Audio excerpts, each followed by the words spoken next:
How to attach files on Facebook Messenger. In today's video, I'm going to show you how to easily attach and send files on Facebook Messenger.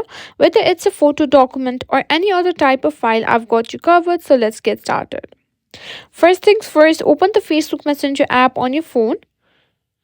Once you've done that, either start a new conversation by tapping the new message icon or select an existing conversation where you want to send the file. Now, to attach a file, simply tap on the plus icon.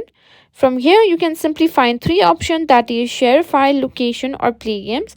Simply tap on share a file. Now it will open up all the file that you have on your phone. Simply choose whichever file you want to send. Let's say this is the file that I want to send. Simply tap on open, and as you can see, we have sent our file to the person. And that's it. That's how you can simply attach and send files on Facebook Messenger. It's as simple as that.